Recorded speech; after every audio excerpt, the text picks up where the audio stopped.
It's the 11th day of Vlogmas, so I'm going to do my November comic review. Stay tuned.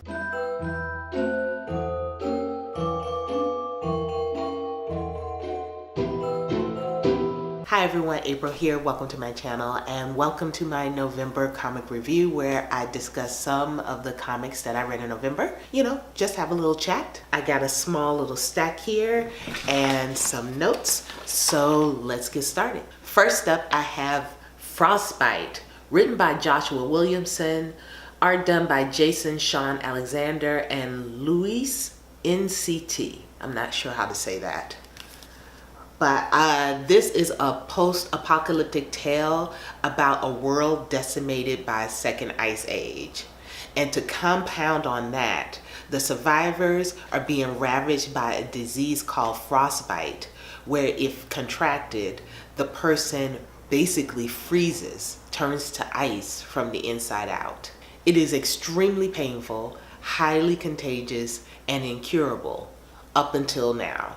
A doctor named Victoria, or Vic, has come up with a cure, but she needs to get to San Francisco, to Alcatraz, where there's a facility where she can basically complete her formula and devise a means of distribution.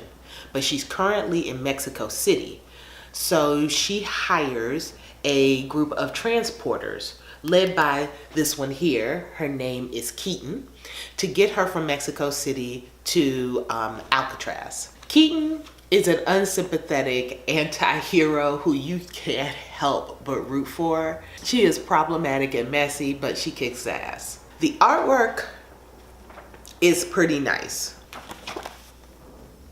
but it is Williamson's story that really grabs hold of you.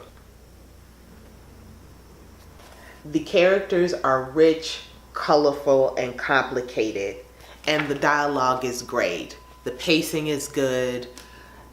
I really didn't have any problems with this. The only issue I had really is that there is no second volume. I wish it would continue on. They kind of set it up where the story can continue, so let's hope in the future Williamson comes back to it.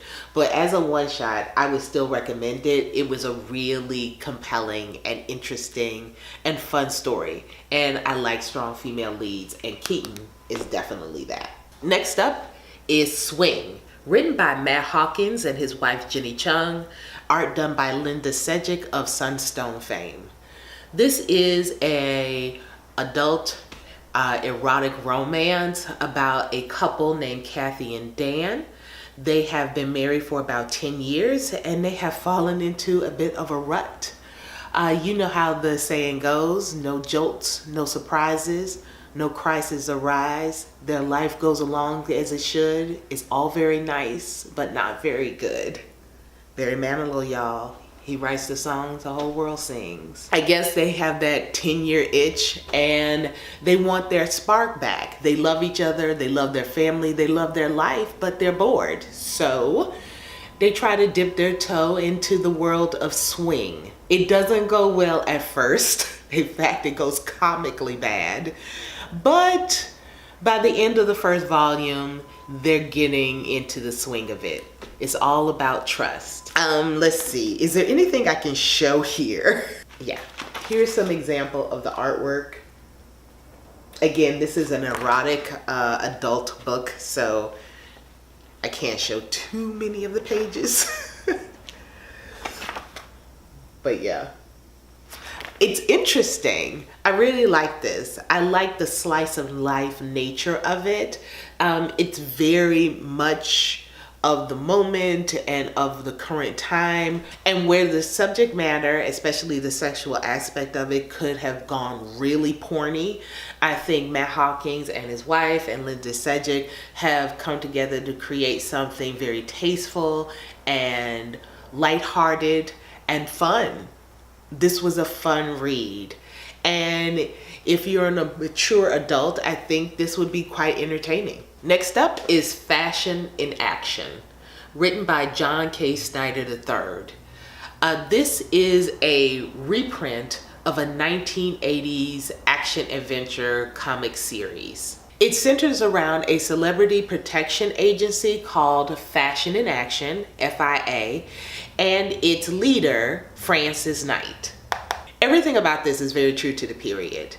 It's not so much style over substance, but the idea of all substance requires style. And this is an example of that. However, most of the characters are very surface. It's definitely tropey. There's the strong and mysterious leader. There's the beautiful, sensitive one, so sensitive that she has ESP. There's a plus size, plucky one with a quick wit. And of course, there is the all about that action black girl. Very tropey, but not vulgar, especially for the time period. The villains can be on the ridiculous side, like Dr. Cruel, where at one point his plan is to turn a group of high-powered celebrities into a pack of gorillas.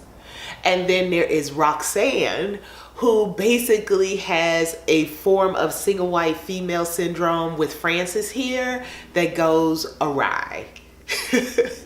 Not very strong core evil villains, but I guess for a fashion and action team, they're about as hardcore as they get. All that being said, what I loved about it was that it was a story of a group of women, both on the good and the bad side, whose motivation wasn't about some kind of romantic entanglement going awry. It was about their work, about their purpose, about their plans for their future. And if you read between the lines, I think there is some commentary to be made here in regards to style over everything. So there is some introspective dialogue where women are discussing how they participate in the idea that they could be marginalizing other women. For an 80s book, I think that's very forward thinking. The artwork is definitely of the period. Like, sorry about the glare. Look at her. Look at that coat. Is that not gorgeous? Yeah. And, let's see. I'm trying to get the glare off. There we go. Also, I really like that in this reprint, they put in some of these old-fashioned, what do you call these, paper doll cutouts. And I thought some of the variant art was really nice. This is the FIA team here. Really cool. So yeah, I thoroughly enjoyed this book. It's written by or distributed by Bedside Press, who also did the Gothic Tales book that I mentioned in a haul. And I'm really going to start investigating more of their publications, because they really have an interesting and quirky series of books underneath their label. But yeah, Fashion in Action, really nice, and I enjoyed it. Next up is Gideon Falls by Jeff Lemire, Andrea Sorrentino, and Dave Stewart.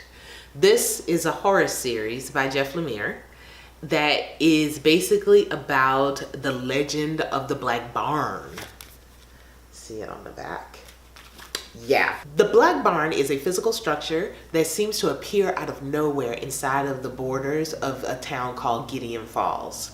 Its appearance seems to be a precursor for some great tragedy or evil that is about to befall. In this story, two men seem to be called to Gideon Falls to help with the battle against this evil. The first is Father Francis, a priest with a sordid past who is having a crisis of faith, who was sent to Gideon Falls to replace a priest who had recently passed away. Either he was murdered or committed suicide, I'm not certain. And secondly, Norton Sinclair, a psychologically traumatized young man who has been plagued by visions of the Black Barn almost his entire life. There are some really nice story developments in this first volume that I don't want to discuss too much and spoil it. What I will say is that Lemire and Sorrentino have created a really atmospheric mystery here, where they're peeling back the story in very thin layers, and by the time you finish the first volume, you know all you need to know in order to move on. Trust me, the ending is perfect. I don't want to say too much. Let me be quiet. Let me be quiet. Next up is Isola, written by Brendan Fletcher, and the art is done by Carl Keschel.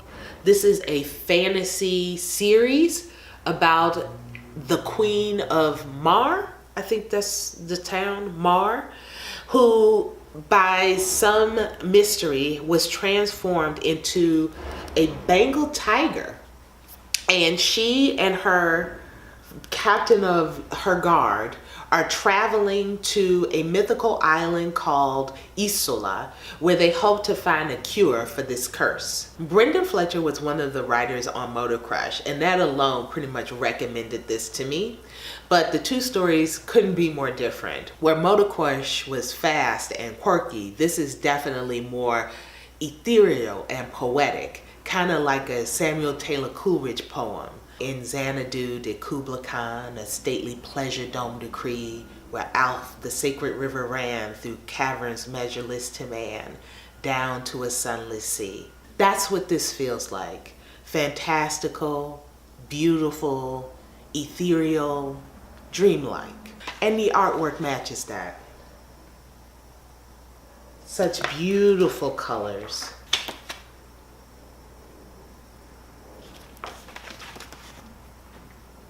Such a wonderful sense of fantasy. I really enjoyed this story.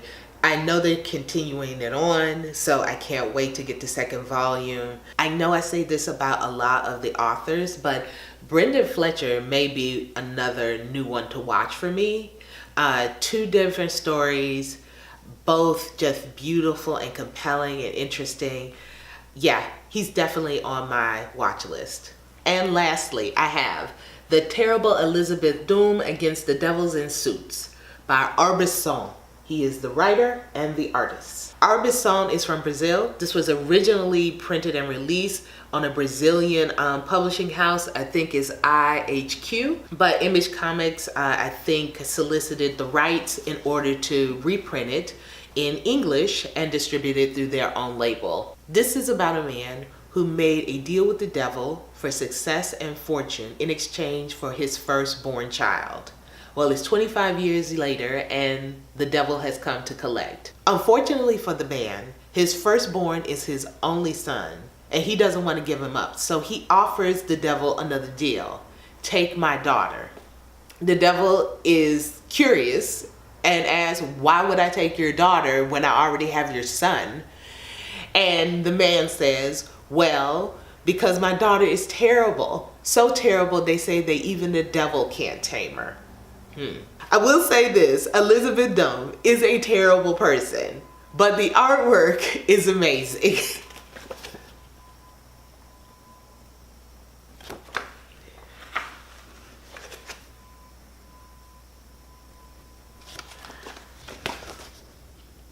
I mean, it's a beautiful book. It's a nice short one-shot story. It's really interesting. It's not something new. Of course, deals with the devil stories are as old as time, but it was done in a quirky and refreshing way, and I did enjoy that. And I like the fact that Elisabeth just was not going easily. Let's just put it that way. I have not heard of Arbisson before, but I will definitely keep my eye out for him. I think as a one-shot, this was really well done. I love the printing style. This is much larger than a normal book, again. But I think it complements the story very well. Well, that's it, guys. Those are some of the comics that I read in November. What do you think? Give me your thoughts and opinions in the comments below. And also tell me about anything that you found interesting over the last few weeks. Because, of course, I'm always looking for new and interesting reads. Sorry, my sinuses are killing me. So I'm just going to end it here. If you want to see more videos, please give this one a thumbs up and subscribe because your support is always appreciated. And I will see you guys really soon. Bye-bye.